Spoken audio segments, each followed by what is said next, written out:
விவசாயிகளுக்கு வணக்கம். இந்த வீடியோவில் வந்து மிளகாயில் வந்து மழை காலத்தில் வரக்கூடிய மெயின் டிசீஸ் என்னென்ன அப்படின்னு பார்க்க போகிறோம். இதில் வந்து மழை காலத்தில் வந்து உங்களுக்கு வந்து மிளகாயில் வந்து ஆந்த்ரகோனஸ் வரும், ப்ளஸ் உங்களுக்கு வந்து சாம்பல் வரும். இதோட சிம்டம் வந்து எப்படி இருக்கும் அப்படின்னு பார்த்தீங்கன்னா, ஆந்த்ரகோனஸ் வந்து இலை நுனியில் வந்து அப்படியே ப்ரௌனிஸாக வரும், ப்ளஸ் காயில் வந்து நெருப்பு எரிஞ்ச மாதிரி உங்களுக்கு வந்து ஒரு ப்ரௌன் கலர் சர்க்கிளில் வரும்.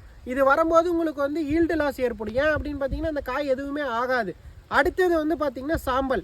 இது வந்து எல்லாத்துக்கும் தெரியும், மேலே வந்து சாம்பலாட்டம் இருக்கும், இலை மேலே வந்து சாம்பலாட்டம் இருக்கும்.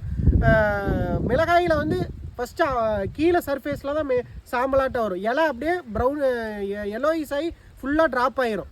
இதுக்கு வந்து என்ன கெமிக்கல் ஸ்ப்ரே பண்ணால் நல்லாயிருக்கும் அப்படின்னு பார்த்துட்டிங்கன்னா, சிஞ்சண்டாவில் வரக்கூடிய மிராவிஸ் டியூ. இது வந்து உங்களுக்கு ஆந்த்ரகோனஸுக்கும் கேட்கும், ப்ளஸ் கீப்பிங் குவாலிட்டி, காயோட கீப்பிங் குவாலிட்டி வந்துடும், ப்ளஸ் செடிக்கு பச்சையத்தும் கொடுத்துரும், ப்ளஸ் சாம்பலுக்கும் கேட்கும். அதே மாதிரி பேயரில் வர லூனாவும் இதுக்கு கேட்கும். அதே மாதிரி உங்களுக்கு வந்து பிஎஸ்எஃப்பில் வரக்கூடிய மெரிவான், இதுவுமே உங்களுக்கு வந்து ரெண்டுக்குமே கேட்கும். அதனால் இந்த 3 ஃபங்கிசைடில் வந்து நீங்கள் மழை விட்டதுக்கப்புறம் நீங்கள் ஒரு டோஸ் அடிச்சிட்டிங்க அப்படின்னு பார்த்தீங்கன்னா, ஏன் அப்படின்னு பார்த்தீங்கன்னா, இது வந்து மழையில் தண்ணியிலையும் பரவும், காற்றுலையுமே பரவும். இந்த டிசீஸ் ஒரு செடியிலிருந்து இன்னொரு செடிக்கு வந்து தண்ணியிலையும் பரவும், காற்றுலையும் பரவும்.